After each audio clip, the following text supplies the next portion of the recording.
Please introduce yourself. Hey guys, I am Julian Greene. I forgot to turn you You didn't turn me on? Yeah, my bad. That's all right. Forgot to turn on. Hey guys, for the second time, I am Julian Greene. Pleasure to be here. Super happy to be back. Oh, I'm super happy to have you back. It's been a long time. Oh, it's been a mighty long time. But for anybody that is tuning into the Doghouse and doesn't know who you are, since I just took my philosophy quiz, I'll ask you a very philosophical question. Who is Julian Greene? You know, and I think the best way to put that would be to list the things that I'm not. No, I'm just kidding. So I am a model, a writer, musician, a goofball. I work in a bakery, so I'm one of those. But yeah, I'm a whole lot of things. It's really hard to pin me down these days. I like to try to dip my toes into every field I can. So I like that. Those are just the small things on the list that I can think of currently. Oh, beautiful. But how have you been since the last interview? You know, I feel like a new man. You feel like a new man? I'm a whole different person, I swear. It's been almost a year, I think, or maybe almost. Just about, yeah. Yeah, maybe a full year. Yeah. But I've got new ears now, so these are cool, you know? Really? Oh, yeah. I didn't even realize that. Yeah. Ooh, Sewed them up. Wow, that's amazing. I moved across the country and came back, you know? Just really exploring all of the things that the human experience have to offer. Oh, wonderful. But how's modeling going and stuff like that? Well, I did take the summer off. I did. After being in Los Angeles for a while, I felt like I might have spread myself pretty thin. Wanted to come back, kind of ground myself where everything began. And now I've kind of got my head on straight. We're heading into the colder months, which makes it a little more difficult, I guess you could say, to shoot. Because you go outside, I mean, you know what it's like outside right now. Oh, yeah. It is cold. Oh, it's like that time of the year where you get in your car and you just scream. Oh, yeah, it's excruciating. But yeah, I actually saw your post where you were saying, like, you know, I took a break for a while, but now I'm back with all new, like, everything, pretty much, which I'm so happy for, and I'm so excited to see more stuff. But have you been working with any new photographers, co-models, anything like that? New clothing brands or anything? Well, since I came home, I linked up with a friend, Justin, who I had met about a year ago, but we hadn't really worked together. It was more of just a friendship at that point. And now coming back, taking the time off that I needed to get my head straight, Justin and I have been kind of conjuring up some plans to really attack the modeling again and kind of do things as a team. You know, we both have something that can benefit the other. So we've kind of been a little bit of a team on this one. So Justin's my new go-to photographer, but you know, there's so many things in the works that it's hard to say for sure that there's just one person. Nice, very nice. But one thing I'm very interested in, and one thing that I really loved about your last interview that we talked about a lot was American Way Disaster Relief. Are you still with that nonprofit organization? Yeah. So there was a big bump in the road. In January, Nick, who runs American Way, unfortunately lost his house to a fire. It was just an electrical issue, so it was definitely, you know, a really sad situation. He recovered very well, which is good, but now he's kind of rebuilding. Since he is the founder, we do kind of look to him for direction and organization for it. So as Nick's kind of piecing everything back together for himself and the organization, we are talking about some plans for early 2020 to get out there and do some traveling and do our best. Yeah. I loved seeing all your videos and stuff like that in Puerto Rico, right? Yeah. That was a life-changing experience, truly. Like, when you get to see how rough it can be in certain areas, how privileged you are here, you're like, wow, I just want to go out and spend every day I can, like, trying to make this world a better place. And hopefully 2020 is the year that we get to go even further. Nice. Very, very nice. Now, to get into a little bit of nitty-gritty, stuff that I've been wanting to ask you about for a while is why did you move out to Los Angeles, or what was that what kind of brought along that decision? So modeling and being involved with music and whatnot, you really, you know that there are certain hubs in this country that kind of offer a lot for that. So Los Angeles and New York being two of the bigger ones, I've decided there's never going to be a perfect time to move to Los Angeles. There's never going to be, you know, somebody handing out all of these great things that is just going to make it super easy. So it was the decision that I knew it was going to be uncomfortable, and I had to just kind of go into it regardless. There's just so much opportunity for modeling, moving into music. That's kind of where all of the music industry exists, is right there in Los Angeles. So I got offered from a friend to put me up in an affordable spot. Right. Had some fun friends like Nick that wanted to move out there with me and kind of tag team some projects. So I didn't really know if it was the greatest thing to do, but it's never a perfect time. So I Right. dove headfirst into it. Yeah, speaking of Nick, plug your holes, how was it like working with him, and should we expect any new content down the line? Will you guys link up again at any point? Or Oh, absolutely. I cannot wait to see Nick again. Oh. It's been a couple months since I've seen him, and we'd met online, as many people do. And we both had the same fan base, we both had the same aesthetic, if you will. So we decided it'd be a really interesting thing to just move across the country together. He was living in Chicago at the time, so I was like, I'll pick you up in Chicago. We'll drive to Los Angeles. We have this place. I had already been offered a spot. I was more than comfortable to just squeeze him on it, my bunk if I had to, whatever it was. I was like, yeah, you're sleeping with me. You're rolling with me. Let's go. And it was so fun because there's not many people like myself in this area. See a bunch of kids with like face tattoos and this loud personality. So I was like, this is going to be a really good time. And sure enough, Nick and I, we hit it off. We, it's unfortunate that I couldn't just bring him with me out here, but he's out in Los Angeles still living the dream, and awesome. Definitely more content on the way. Yeah, awesome. I also wanted to ask, what was it like moving out there? Like the differences between like PA and stuff like that. That is a night and day difference. Oh, coming really? from rural Pennsylvania, moving to Los Angeles. I mean, there's not even food options for a young vegan kid like myself past like 9 p.m. out here. And in Los Angeles, if you're hungry at 3 a.m, you can get almost anything you'd like. So it was really great. I will say, as expected, traffic, not the best. You'd go about 2 miles, take you 45 minutes, and you're just kind of stuck there sitting with the other 5,000 people on the freeway. But it was a really good time. I think that kind of shift in environment and that shift in lifestyle is refreshing, to say the least. I think it's really fun to see how different things are outside of the world that you know. Right. And that makes me excited to travel more, because I'm like, if Los Angeles was that different from Pennsylvania, what's it like in France? Yeah, right. What's going to happen when I touch down in Thailand? There's so many different places and cultures. And I mean, you see these cultures exist in our own country. They're so different. So now I'm like, wow, I've got my travel bug. Yeah. I'm ready to, although I don't have a passport, so it will be some time before I leave. Right. Like I definitely got the travel bug as well, because just recently we went to, me and a few communication students went to Montreal, which is like my first time being outside the country, which may not be my first time leaving the continent, but it was still just an insane like culture shock. Yeah. Like old Montreal is like basically walking through like Europe in like the 90s, in the 1900s. Like it was I want to go. Gorgeous. I recommend it. It is But all right, since we are I will take a little, since we are talking about LA, I'm going to take a quick little song break really quick. Please enjoy. Julian knows this song. You'll all enjoy it.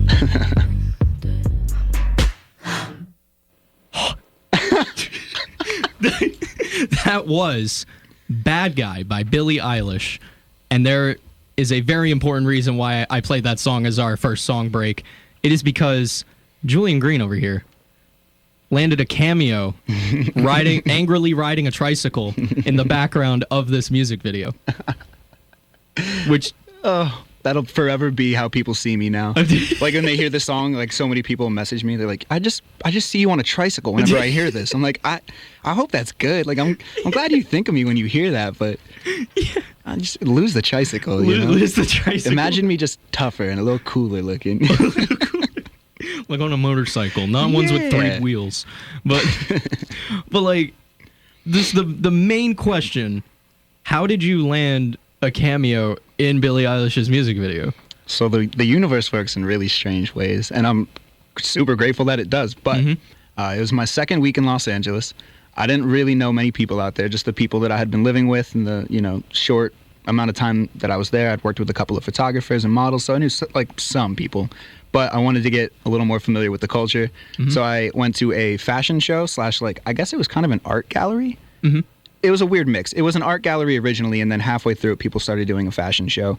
Really strange fashion show, may I add. Like, I don't know if that's part of Los Angeles, but one girl was walking down the runway and like stuffing bread into her mouth. It was like part of the show. I don't know. It was really strange. Anyhow, I had seen her across the room, and I mean, like, starstruck immediately. That happened so many times in Los Angeles where I just see someone famous and my heart would stop. And, like, for everyone else, it's very normal. Right. So I didn't want to freak out. I didn't want to, like, run up. That's also very intrusive. Oh, yeah. So I had introduced myself and tried my best to sound like I was there for a good reason, you know, that I wasn't just nobody. Yeah, right. And that was short-lived, like a 2 or 3 minute little conversation. And then 2 days later, I was shooting an editorial spread with Nick. And I got a phone call from a Los Angeles number, and I was like, I don't have this saved. Like, I have no clue who's on the other end of this line. It's a little scary when you, like, have to pick up a phone call and you don't know who's there. Yeah, right. So I was like, hello? And they're like, hey, is this Julian Greene? And I was like, yes. And they're like, hey, so we stumbled on your Instagram. We work for whoever. I don't remember at the time anymore, but they were like, we saw your Instagram. We really like your vibe. Would you be interested in doing a music video? And I was like, I suppose so. I'm like, can I call you back later? And they were like, yeah, absolutely. But, like, just wanted to get, like, for sure, are you down? Because it's this day, this time. And I'm like, okay, yeah, just sign me up for it. We'll talk later. And then I was walking to the bank the following day. They returned the call, and they were like, hey, just wanted to follow up. Like, everything's still squared away. And I was like, yep, just let me know, like, where I need to be, when, blah, blah, blah. And they're like, okay, just so you know, this is a Billie Eilish music video. And I remember being out front of a Chase bank and, like, putting my phone, like, down at my waist for a second and looked at my friend, and I was like, dude, you're not going to believe this right now. I'm like, it was already hard to believe that I had met her. And now they're like, yeah, we want you in the video. And, oh, goodness. I mean, so nerve-wracking because I didn't know what the video was. I didn't know the song. I didn't know what I was getting into. But I knew that I wanted to be attached to that. I knew that there was definitely a good opportunity. Right. So sure enough, 2 days later, I mean, it was very quick, too. They were like, yeah, we need you in 3 days. And I was like, okay, yeah, sure. Wow. For Billy, anything, yeah. Oh, yeah, absolutely. Yeah. So that was, yeah, exactly. Yeah. I'm like, who's going to turn that down? I wouldn't. No, maybe like Will Smith might, but I don't have that kind of track record yet. You know, I'm trying to build that. Oh, yeah. So I'm trying to be the next Will Smith, the tatted Will Smith. Yeah. Oh, God, I'm far off from that. Yeah. No, that was crazy, though. So, oh, God. Wait, did she, like, when you came onto the set, like, did she recognize you? Not even a little bit. Really? I mean, I'd like to imagine there's a lot of people that look like me in Los Angeles. Fair. You know, like out here I'm very recognizable. Oh, yeah. Los Angeles, there's a lot of handsome young men with tattoos, so I'm not offended. I did go into this, like, I went into this thinking, like, she's going to recognize me and we're going to, like, bond. We're going to become best friends. She's going to be like, Julia, and I was going to be like, Billy. And then, Billy. And she saw me and she just, like, nodded her head at all of us, and I was like, oh, I guess she doesn't remember me. It wasn't that long ago, but it's easy to remember Billie Eilish. Maybe not so easy to remember every one of your fans when you were at that level. Oh, yeah, of course. Yeah, but, oh, that's so crazy. Wow. Yeah. And she didn't even, like, at first I was thinking, like, after you just said that you met her for, like, 3 minutes, like, I thought she, like, handpicked you because she remembered you. Well, and that's, like, I've never gotten confirmation, and we're just gonna roll with this, but I'd like to believe she did. I'd like to believe she did, too. She saw that, she was like, yeah, this guy would be a good fit. Yeah. Yeah, I feel like she definitely had to have run through your Instagram first. You know what I mean? But like, I didn't get a follow, you know? Yeah. Oh, well. Isn't that something? That is something. Wow. All right.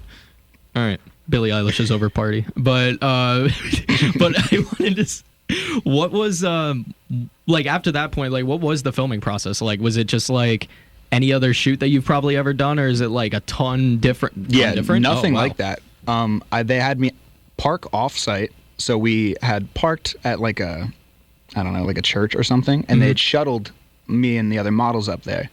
I remember showing up, they were like, look, like when you get there, just walk up to this house, like we have a whole setup. They had wardrobe and hair and makeup and all that. It was a catered event too, so it was really nice. I got to eat my body weight in asparagus because that was the only vegan option really. And it was a really good time. It took about 6 hours before anything. Maybe Really? 4 or 6 hours. It was a long time. Like a lot of makeup, a lot of different wardrobe changes, and trying to figure out what looked best on what model.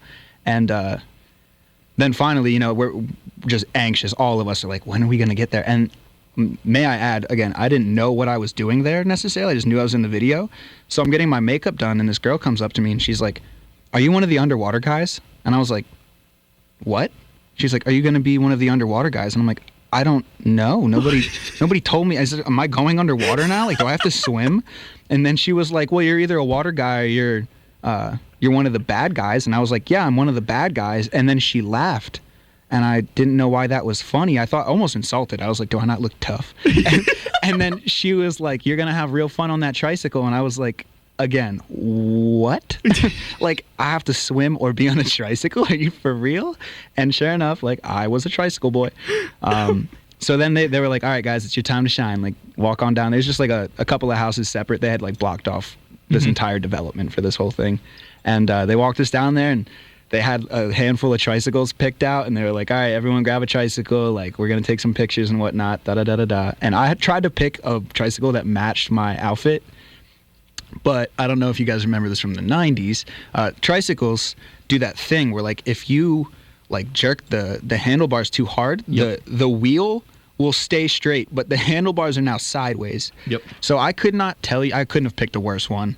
I must have crashed that thing so many times. Like, we had to do that take over and over and over because we all kept crashing into one another. Like, we'd be going down this hill, and you start picking up speed pretty quickly, and you can't just like stop on your own. So even when we'd crash, like, you had to make it look like you were still like a tough guy, like chasing after Billy, and it was really difficult to ride a tricycle. I didn't think that would ever be a set of words coming out of my mouth. But it was really hard to ride that tricycle, and I don't think we got enough credit for how much athleticism went into that. You had to get your knees all up in your chest, and you got to look serious while you're doing it. But she was so fun. She was like so nice about the whole thing, and she's cracking jokes left and right because we looked ridiculous. But that's so funny. The way that they were filming this, they would loop the chorus over and over again just to give us something to play off of. Right. And then I guess they were looping like the final chorus. So it would cut, it would go silent for like 5 or 6 seconds, and then you'd hear that last drop that comes in to the end of the song. And they would cut it every time. And after like 5 minutes, like we just assumed that was like the next song on the album or something. So we wanted to get like a free little little preview of the album. And we were like, hey, you should let that play. And she was like, guys, like, next time that drops, just let it play for these guys. And she let us hear it, and I obviously didn't know it was part of the song, but oh my Lord, I was just like so exciting to be like, oh, we're getting to hear the whole thing. Oh, like, let's go. Yeah, it was a good time. Oh, that's crazy. You got little sneak peek access. I love that. Oh, that's crazy. I've been wanting to ask those questions for so long. But and I didn't read your morning call interview just because I didn't want to know the answer to those questions. That's good. I'd rather tell you face to face. Oh yeah. Oh yeah. Of course. But just really quickly, how did you land the morning call interview? It was somebody who had known like friends of mine from high school. Okay. And they were like, "Hey, do you think Julian would be like receptive to doing an interview?" And they reached out to me, and they were like, "Hey, I'd really love to highlight you for this profile that I'm doing." And I was like, kind of, again, even though it's a little small scale in the terms of the grand scheme of things, I was like, absolutely. Like, anybody wants to interview me, I'm blown away by that. Because still in my head, I look in the mirror and I just see this like dorky character looking back at me, and I'm like, man, people are interested in what you're doing. I mean, granted, I'm finally kind of moving forward and doing more interesting things. A year ago, I feel like I really had nothing to talk about, and now I could be like, yeah, I was in this video. Yeah, I was in this video. I did this, but I wrote this book. Yeah. But before we get into that, let's talk about your this music project that you first announced on the first interview that we did, and then that you've been teasing about on your story. I noticed that you were teasing it a little bit. Yeah. A little bit. Yeah. Like, what kind of music are you recording? So I guess that's kind of why I've only been teasing it, is because there is a large range for the music that I'm creating, and now that I'm kind of moving into the production end of things, where I'm starting to have more control over the sounds outside of my voice, it's kind of become this like really fascinating project where I can't play violin, but with the technology we have, the production software that we have, I can write an entire song with just violins and stringed instruments that I can't play. Yep. So now I've kind of been able to experiment with some more, I don't want to say dramatic, but these moodier sounds where at first, it was strictly like hip hop when I was a young kid, or hardcore when I was in a band, and now I'm kind of moving my direction towards the music that has influenced me more recently with artists like Eden or Chelsea Cutler, Chase Atlantic. You see this progression towards that kind of sound now, and I don't want to release too much. I mean, a lot of the stuff that I record at my house, or a lot of the things that I do with my friends, is a lot of acoustic stuff. So I'm willing to put that out on the internet sooner because it's acoustic. It's not as complex or crazy. So it's been done before, let's say that. So I can tease that on my stories. I don't want to, I'm a perfectionist, and that's why it took me way too long to write a book. That's why it took me way too long to jump into modeling. So I want to make sure that everything's lined up. I want to make sure that the marketing and the way that I go about promoting it comes out the right way, so the right eyes get to see it, or right ears get to hear it. And of course. There's a lot in the works. Oh, that's amazing. But are you collaborating with any other like influencers on Instagram, any artists that are already musicians and stuff like that? Or so I have been talking with my friend Justin, who has really honestly pushed me to levels that I didn't think I was capable of competing at. Just certain things that I probably would have never done had he not pushed me to just try, regardless of success or not. It's that attempt that really matters, putting yourself out there. And as he's kind of taught me to do that, and it's shown development and growth in my own qualities, we have started talking about making music together. He's already a phenomenal artist on his own. He's got a couple of songs on Spotify. Oh, cool. But more recently, we've been kind of doing some stuff at home, just messing around, and we have some studio time coming up. But it's one of those things where our interests are always gonna go in different ways or veer in different directions, and it's trying to find that similarity that we'd like to kind of balance on if we're going to collaborate on a project, because for the next 50 days it's just Christmas music for me. Oh yeah. So I mean, if you're going to bring me into the studio, I better hear jingle bells or something. You should definitely make a Christmas song. I'd like to. I feel like I'm already late though. Christmas songs got to drop early November. We've got to get the spirit going. We've got to get people on board. I saw Michael Bublé released a Christmas song on the 3rd of November or the 4th of November. Really? And that's how you stay ahead of the game. Exactly. Take notes, man. This guy he's amazing at what he does. He probably started writing it the day after Halloween. Yeah, he probably started last year. Knowing Bublé, he knows his Christmas music. Right, but on the topic of like the acoustic stuff, and then also the stuff that you're like recording and getting studio time for, when do you know when this stuff will be released by any chance? So I've been talking about more specific dates. I have learned to be a little more lenient with my time frames, because a year ago I would say, okay, expect this on this date, and then what happens is if you don't fulfill that expectation, you kind of look like you don't have your ducks in a row. It looks like you might have bitten off more than you can chew. Kanye. So now I'm very particular about, I don't want to give dates. I don't want to promise anything to be out by a certain time, because that adds a lot of pressure, and while pressure can definitely produce quick results, we don't want to rush through anything like that. I want my music to take time, and I look at some of my favorite artists who took 3 or 4 or 5 years to develop an album that I really admire. I have to respect that for the creative process. It definitely takes a lot of effort, a lot of patience to get to the point where it's ready for the world. So 2020, I'll say that much. It won't be beyond next year. All right. But I don't want to say too much, because I do have a lot of projects. I don't like to bite off more than I can chew, but I gladly have. And now I am here with a big plate in front of me, and I am just trying to divvy it all up and give everything the right attention. The book obviously had absorbed a lot of my energy and creative space for the last couple of months. Now that I'm kind of phasing that out and moving into a new direction, I would like to say spring. Spring is when we'll have it. Now, that being said, I will definitely put up teasers or little, I want to get into some video work with it too. Put an image with a song. So that would be great. So we might do some trailers for some stuff like that. I would expect early 2020. Little snippets. Yeah, you know. Very nice. Oh, that's so cool. That's funny that you said that, because just recently for my homecoming campaign, literally 2 weeks prior, I was like, what would be really cool, because I've never heard anybody do this, make a homecoming song for my campaign. So I reached out to my friend Yomi. He made the beat in a day, and then I made the lyrics in 3-4 days, and I made it Hobo Johnson kind of inspired, just that kind of choppity flow and stuff like that. Little spoken word mixed in there. Yeah, mostly spoken word, I feel like. But the lyrics were not as great as I would want them to be. But the fact that I made that in 2 weeks, not even, is is what kind of killed it for me. And plus, I made it a part of a project for my new media technologies class, which I got 100 on. Nice. So it's 2 birds with 1 stone. Oh, yeah, exactly. But that forced me to post it, though. I couldn't chicken out any of my other stuff that I tried posting before. And I will note that one, I did very much enjoy that. I watched that the day that you put it out. Did you? Of course I did. Are you kidding me? You have to support your friends. Oh. But thank you. Not only did I enjoy that, but I do agree with the sense that applying these timelines or applying, an overall goal, like if you wanted to make that part of the project, it is definitely, I don't want to say it's better, but it's really good to not be a perfectionist when it comes to things like music or writing, because what will happen is you'll never meet the expectation you have in mind. And very often that will result in nothing coming from your ideas or your work. So I'm learning to do that with myself. It's never going to be perfect. It's never going to be exactly what you want if you hold yourself to that high standard of quality. So, if you're willing to just say, this is what it is, it's honest, it's vulnerable, it's genuine, that's really what we're looking for in art. And that's why I appreciated that video so much. It was really cool to watch. Wow. I'm going to really take that advice, really to heart. Cause that's some of the best advice I've heard when it comes to music in such a long time. You'll never reach that high standard. That's going to make me post something very soon, honestly. But thank you so much. I really appreciate knowing that, the man, Julian Greene, saw my song, my first posted song. I watched it twice, actually, back to back, too. Oh, really? Oh, I that's did. So funny.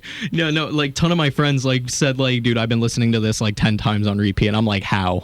You got to run it up. Yeah, it's your friends. It means so much more when you see something that your friend put time into. You're like, wow, beyond the artistry, you're like, I know this person, this is a little more of a glimpse into your mind, and I hope it resulted in, you got 100, so resulted in a good grade. I don't know what's coming of homecoming or when that is or when it already passed. I didn't win, but fair that's enough. okay. You're a winner in here. Yeah. I'm pointing at my heart for those of you who can't see. But thank you. Thank you so much. I appreciate that so much. All right, but where are we at in this thing? Okay, so now we have one more song break. Tell me about this song request that you gave me by the band Cameo. Yes. Less Than I Do. Please tell me about this song. All right, so there's two reasons. One, after coming here, before I knew the expectation. I knew that you would at least ask, if there was a song I was interested in hearing. I've really enjoyed the band Cameo for the last, 3 or 4 years. And more recently, because of Chelsea Cutler and the playlist that she created, I've heard more and more of them. And this song in particular really speaks to me. One, I think it has a kind of a vulnerable, more sad lyricism behind it, but the song is still really upbeat, really pleasant. And I probably have listened to this song over 100 times in the last 4 days. Oh, wonderful. So all right. what's 101? Oh. 101, yeah, absolutely. Oh, well, now this is going to be the first time I hear it. I'm very excited to hear this now. But please enjoy the song Less Than I Do by the band Cameo, requested by Julian Greene. Bad guy. Or it doesn't fade out. All right. No, pretty abrupt. Yeah, but a little bit abrupt. That was the song Less Than I Do by the band Cameo. Thank you for showing me that song. Oh, of course. Thank them. Hang on, I'm going to hit the like button really quick. Oh, I did. All right, perfect. All right, wonderful. Oh, I love that sound. That's so awesome. I love that. Thank you for showing me that. Of course. But let's get into the nitty gritty. The nitty gritty. Tell me about your own illustrated book, Because You Asked. Because You Asked is the first real project of mine that I came out of feeling really proud of. Up until this point in my life, I know that I've done a lot of things that are, cool and really sentimental memories that I'll hold on to forever. But this was the first one that I was able to hold in my hands. This was the first one that I could look at and know what really went into it. Writing a book sounds about as simple as it is. You write, you publish, but then knowing, the content has to really come from a special place. Unless, of course, you're writing something super informative, and maybe it's not a special place. But fair. This was a collection of the writing that I had been doing since 2017. So when I got my typewriter in the summer of 2017, I started writing on that almost daily after work. I'd come home, I'd sit at my desk, and I would just go to town. Yeah, I think you did tell me that, either during the first or second interview. I think the first one, I believe. Yeah. My beautiful, wonderful mother got me that because I had been asking for years for a typewriter, and she knew what one I wanted because, there are typewriters everywhere, but she knew which one I wanted. I am now the proud owner of an 87-year-old Underwood Series 6, and that became my baby, and it became a really special place for me. At the time, I was going through a lot emotionally, and throughout the last 2 years of using it, I have really seen the highs and lows of my last 2 years here, and goodness. It's so cool to look back and see where I was 2 years ago, to see the writing, not only just where I was emotionally, but my writing skills have shifted for sure. Where before it was really long, extensive, wordy poetry, and now I feel like I can still do that, and it's fun to kind of go back to that writing style. But more recently, it's been a little more short and sweet, because the really interesting thing with poetry is that the more words you use, you can often kind of cloud up the message you're trying to get across. And I think what's special about, I mean, just words in general, doesn't even have to be poetry. I just want to talk to somebody. If you just say, like, very openly the cold hard truth, that seems to be the words that make the hairs stand up on the back of your neck. You know, it's not, when you go too far, you're just losing. You're too much imagery takes away from the message. And I'm learning now that I can say 10 words that might absolutely change your mind, your life, whatever it may be. I mean, it definitely changed mine. And this book should have been out a long time ago, and I'm glad that it didn't come out a long time ago. Oh, good. Oh, that's crazy. Wow. Yeah. All right. No, I actually felt the same. Right when you said that you looked back at your old stuff and you were, like, seeing where you were, like, that is exactly what I did just recently. Like, I've been, like, writing lyrics for so long, never made anything. Like, that Homecoming song was just, like, out of nowhere. Like, I didn't, like, have anything pre-written or anything like that. But going back and looking at all my old stuff, like I was just like, wow, I was a very depressed kid. Like, yeah, and that's why it's good, you know, like, not being a perfectionist, but it is good to let it simmer, you know, cycle back to it, edit it, revise it, whatever it is you need to. Yep. But it is definitely important to not just do things right off the rip. I know I had talked about writing this book that same summer that I got the typewriter. At the time, it didn't have a name, didn't have a purpose. I didn't know what I was writing about. I just knew that I wanted to write a book. And I've always wanted to be an author of the sorts. I didn't know that it was ever going to fall directly into poetry or anything like that. And I don't think that I'm limited to poetry. But you know, I had talked about writing a book for a while, and this is another prime example of where somebody like Justin was really a blessing that I didn't know I needed. But, you know, coming back, spending more time with Justin and some of my closer friends, they'd kind of hold me accountable, and they'd be like, hey man, you want to write this book? Like, you know, you've showed me folders full of poetry and writings. Like, what's up with it? Where is it? What are you doing? How are you moving forward with it? Because it's okay to say you want to do something and maybe not jump right to it. But there does need to be accountability, because if you just say you want to do something over and over again, but you're not taking the steps, you know, you're not going to get anywhere with it. So every week I'd have somebody like Justin or Tristan or whoever would come up and be like, hey, what'd you do to, you know, take a step forward? And are you digitally formatting this yet? Have you decided on a name? Do you have a cover picked out? Da-da-da-da-da. And it became really apparent to me that I wasn't going to write this book unless I sat down and, like, forced myself to make the tough calls. You know, trying to pick a name for your first piece of literature, trying to decide on a cover becomes really, really difficult when you want that to be received the way that you wrote it. You know, this book comes from a really, really special place in my heart, and I wanted whoever picks it up to kind of feel that, and I wanted it to be representative of that. So for a long time, the cover was a picture of my typewriter, and it had a poem, you know, in it. And I was just going to kind of blur out the lines so you couldn't see the poetry itself. But I wanted it to be centered around this typewriter, this gift that I'd gotten that really turned into something bigger than I could have dreamed. But as I started digitally formatting it, the app that I was using wanted, you know, something to fill in the cover and the back cover. So I just had sifted through some ideas, and this is actually how I came up with the name too, but I was going through a bit of a creative block, and Justin and I were talking about how to get through that. And I told him that, you know, after Los Angeles, after coming home and kind of getting back into more of a day-to-day routine, I wanted to take some time off to just really, like, analyze, you know, who I've become, what the last couple of months have done to me mentally, and what it is I'm trying to accomplish in the future. So Justin and I went on a camping trip in upstate New York, which is a very, very special spot for me. It's a teeny tiny town called Downsville, and no one would ever know it exists unless someone brought you there. You know, like, it's one of those towns that just gets lost because the population's like 300 people. Right. That might be stretching it, honestly. It's probably like less than that. But I went up there for a long, long, long time with someone very near and dear to my heart.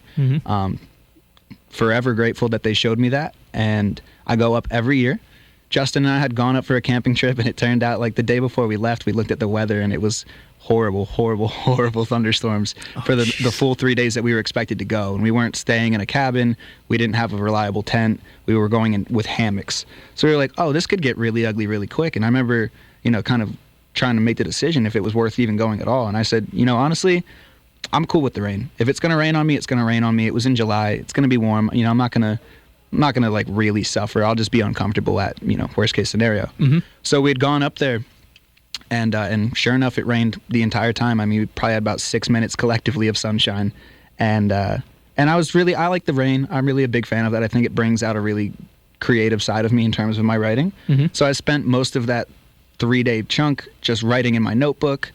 Justin and I had just spent a lot of time having some pretty deep conversation, just kind of to expose what may have been lost in the subconscious, asking the tough questions that you try to beat around the bush with. And Mm-hmm. we didn't allow either of us to beat around the bush. So we had kind of separated. Justin was meditating. I had walked a ways down this trail to look at this pond, or I guess you could call it maybe more of a lake, a very large pond. And I was looking up at the treetops, and I remember this is the first time that I had been to that tiny little town without the person who had showed me it. And it really struck a chord with me because it wasn't coincidence that they weren't there. I mean, they generally would not have been interested in going with me. And I really felt that shift, that change in what this place had been now. Before it was a place where I had, fallen in love and had some of my fondest memories. And now it's a place where I won't have that. When I go now, it's a memory. It's not really like a place that I'm going to go and do that again. So I remember looking up at the trees and knowing that this place would never be the same to me. And somebody, the person who had showed me that place, had used my typewriter one time to type out a little message to me. And it just said, "Write a poem about this." And that's very vague. If you're asking a writer, write a poem about this, in my head, the first thing I thought was, what is this? Do you mean this? This piece of paper? Or do you want me to write this as in like us, this story, our past, our future, our present? And I remember looking at the trees, and it just kind of all fell on me. At the time, I was thinking I wanted to name the book Nevermore, because I never wanted to get back to that point in my life again where I felt that sad or that hopeless. And I do think that word may find its way into some of my work in the future. But it was because you asked, it was to write a poem about this. And not every poem was written after that note. I had started writing long before I'd gotten that note, but it was that kind of realization that, I wasn't just doing this for me. I was doing this because there's a lot going on inside of our heads that we don't get out. There's a lot of emotional baggage that we carry that I think can be relieved if we just choose to put it out there. And maybe someone's not willing to be receptive and listen to you face to face, but if you're willing to put that on paper, publish that, if you're willing to put that in a song and let the world hear that, I think that really alleviates a lot of the stress that we carry around day to day. And I can tell you just off my own experiences here that after finishing that book, after I finally got a proof copy in the mail, I looked at it, I was holding it, I'd seen everything, I'd structured it exactly how I wanted to, I felt better. I don't have to have that conversation with this person anymore, because in my eyes, I did have this conversation. It's right there. Whenever anyone wants to read it, whenever anyone, is curious what I was going through at this point or my thoughts on this topic, it's spelled out right there, paper and pen. And it's something else. It's crazy to look back on and not know that these little teeny tiny instances, like somebody writing me a note, would drastically impact, my first piece of literature. And now I have it, and it's one of those things where the perfectionist thing comes into play again, because for a long time I've been talking about this book, and I remember saying to my friends, like, I'm not done writing, I'm still writing, and these poems and these thoughts still have a place in this book, but you're never going to feel like you've done enough. I mean, especially if you're talking about something, whether it be romance or any sort of love where you feel like you have a lot to say and there's no one listening, you can write for years. You could probably write for a lifetime. I'd like to say that I could always reference back to my first love as a writing topic. So now I'm starting to realize that I would have never, ever been satisfied with what I had written. I'd always have more to say. And it was that understanding that I can always reference back to this. There can always be another book. There can always be a new project. But without taking the steps to finalize one, you're not laying down any stepping stones to move forward. And it was like, okay, well, you know what? I'll never have reached that expectation that I had in mind of writing the perfect book. So what I have to do is put out the book that I have. It's honest and it's vulnerable and it's nowhere near perfect. As a matter of fact, I would never tell anybody that my book is this glorified, wonderful piece of work. I think it is truly my thoughts and my ideas. Maybe some of them are spiced up with a little bit of, artsy structure to them. But I mean, at the end of the day, these are just what's floating around in my head, and they mean the world to me. And now it's like, okay, you know what? It's not perfect, but it's exactly what I needed. Wow. Sorry, I'm speechless. Like, That's all right. Wow. That is one of the greatest things I think I've ever heard, ever, actually. Not even gonna lie. That was tear up now, but wow. Like from like just that little note, and then also like I wanted to say that your friends are like the best people, because like they are. Because my friend Chris did the same thing for me when I started like writing everything, and I was gonna say that there's this one song that like I'm really proud of but never finished, because there's just this one part that like I never wanted to finish because like it's supposed to be a melodic part. It's not that great for my voice, but my friend Chris made the verse like 8 months ago, and I still have it, and I still want to make it, and now I definitely will. Now I think I will. Yeah, you should. And wow, no, that like really messed me up. Like, I'm so at a loss for words. That is one of the craziest, one of the best, like. And like I said, wow. the most meaningful thing I've done with my life. Like, not that I feel like I've done it all. I have so many more things that I hope to accomplish. But if it were to all end today, I'm so happy that I finally completed that, because it's you know, it's one thing to, I mean, and even just writing, you know, I've had these writings for a long time. I was right. proud enough that I had them in front of me then, but to compile it and offer it to other people was really special to me, because I know how important it is to read or hear these words. I mean, no matter how you stumble upon them, whether it's through a direct referral or, you know, just by happenstance, when you hear a set of words from an artist, whether it's written or spoken, they have the potential to impact the way that you live your life. And not that I think that my book is by any means going to change lives, but I know what it did for me personally, and I know what it feels like to read something that everyone can understand. I mean, none of us are strangers to heartbreak or to romance, to love, whether it be high or low. We all go through these things, and we all have our own experiences that may be very individualistic, but outside of that, I mean, they're all very similar at the same sense, you know? I don't have to explain to somebody what it's like to lose somebody that you love. We'll all inevitably find out. But learning to cope with that in a healthy way, learning to be emotional and be okay with that, you know? And I know that we've heard the same cliche rhetoric of like, you know, it's okay to not be okay, and that is very true, but it's understanding how to channel that into a progressive outlet. You know, we all become upset, and not all of us are writers, not all of us are musicians, not all of us can paint and draw, but there is something for all of us to learn. There is something for us to offer, and whether that's just a listening ear for someone who's been through it and wants to hear you out, or somebody who's got a great piece of advice that might help you through a difficult time, you know, that's what I hope this book does. I hope somebody can pick it up and go, wow, you know what? Without this, I might have done something really destructive, or I might have, you know, said all the wrong words at the wrong time. And it's important to really let that marinate and decide what's best before you move forward. And now, you know, hopefully someone can do so. I'm buying the book. I need to buy this book now. Oh my God. All right. Well,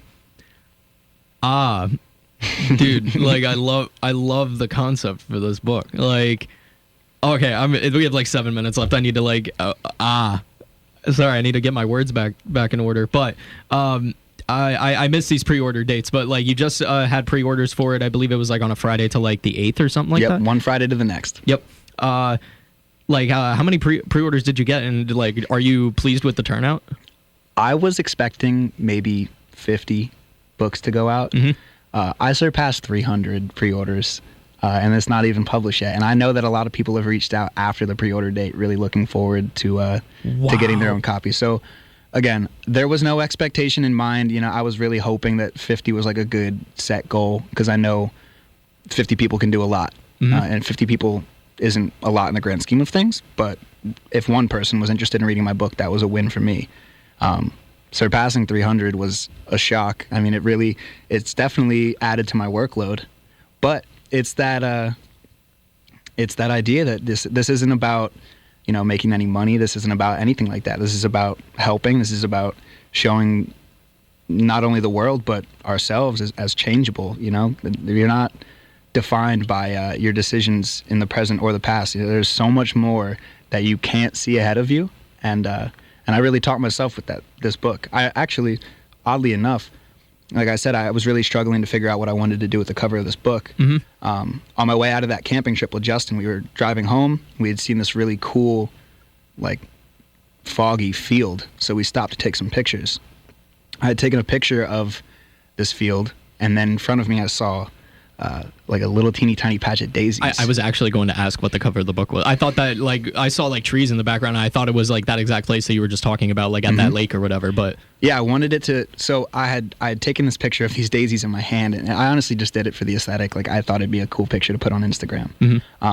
Then I realized, you know, not only is this the place that I've fallen in love, not only is this a place that will forever, you know, hold a really, really special memory for me, but when you look at what this book is from me, and what you look at this picture of, you know, me with this little pathetic group of daisies in my hand, you know, that's really hand in hand what these two things are. I mean, the gesture of writing your thoughts down on paper and giving somebody flowers that you had found on the ground, neither of those are phenomenal in themselves, you know what I mean? Your thoughts are just thoughts. These flowers are just flowers.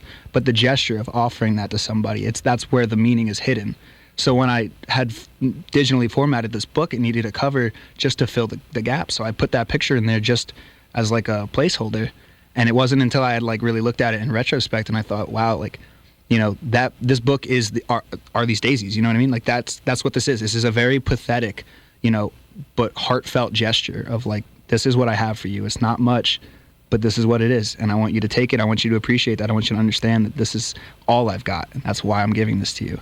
And I didn't see that coming. Again, it's those things where, like, the universe has a strange way of working. I took that picture with no intention of it being the cover of my book, and now it is. Wow. I absolutely love that. When that fell together, when that actually like clicked in my head, I was like, this is really special. This isn't just a book of poetry anymore. I mean, this is really as near and dear to me as it could be. Wow.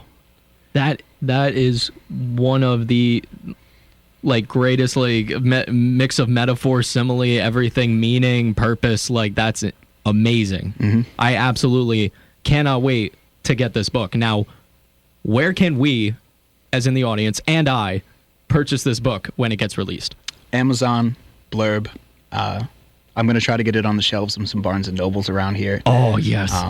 I've gone through some pretty extensive stuff to make sure that it's available almost everywhere. And then, obviously, for close friends and family, we will be handing them out personally. I'd love to give them to anybody who would like to get their hands on it. Oh, that's amazing. And if you throw a few copies over at the station, I guarantee some people will throw me money and I will throw you the money back. Like, hey, I would love to distribute some of your books. That would be amazing. Now, we only have about 2.5 minutes left, but is there... I don't even know if we can get to this question quickly enough, but I'll breeze through it. Don't worry. Okay, is there any lines or passages from the book that is your favorite? Is there anything that you would like to tease from the book with us? So I won't tease it, but I will say this. This is the really cool thing, is that when I started writing this 2 years ago, I had written a lot of things, like I said, trying to be artsy. More recently, I've been writing honestly. You know, I'm not trying to spice it up or make it sound too artsy. And what's cool is I see this connection between poetry. So you'll see a poem about wisdom teeth in the first couple of pages. And at the very end of this book, you'll see another one about wisdom teeth. And it's the very dramatic shift in perspective as to who I was then and who I am now. So throughout this book, you'll see something, and later on in the book, you'll see it replicated, but in a completely different light, completely different perspectives. And I think that's where the real beauty in this lies, is that, you know, there are changes happening in our lives, in our heads, that we don't see. And when you do finally come to that realization that you've become somebody else, it's powerful. Wow. I'm going to keep my eye out for that. Please do. I'm going to 100% keep my eye out on that. But we're coming towards the end of the show, and thank you all for listening to 90.3 WESS, East Stroudsburg University, Stroudsburg, Pennsylvania. This has been The Doghouse, the show that needs no outro. We talk about anything and play just about everything above the ceiling, and the roof has been blown off of the building. My name is DJ Ceiling, And thank you so much, Julian Greene. Thank you for having me, man. Oh, is there anything that you would like to say to your supporters listening, or is there any like shout outs, plugs, anything like that you would like to throw out there? Absolutely. I'm gonna breeze through this one real quick. Thank you so much for having me. Thank you to anybody who listens and supports me by any means. It doesn't have to be the book, doesn't have to be music, doesn't even have to be Instagram. If you like my ideas or my message, I appreciate that. Keep moving it forward and spread that positivity. Quick shout out to my friends, because in the last year I've met some people that have changed my life for the better. So Tristan, Justin, Laura, Dylan, Yoshi, Lotto Dotto, Jake Foden, oh goodness, Corey and Emily, everybody's so good to me. They're the greatest people that changed my life. And thank you for having me. And as a little thank you, I'd like to gift you a copy of my book. Oh, no way. Absolutely. Oh, you're the greatest. I appreciate it. Thank you so much. Oh, Because You Asked is right in my hands right now. Oh, that is wonderful. But thank you so much, Julian Greene. I'm going to quickly move over to a song so that way Tyler Farrenkamp of Music As It Was. It is a musical history show. I recommend anybody that's first listening to 90.3 to listen to his show. He has to start like right now. So I'm going to switch over to a song so you can transition, and I will see you all next week. Bye, guys.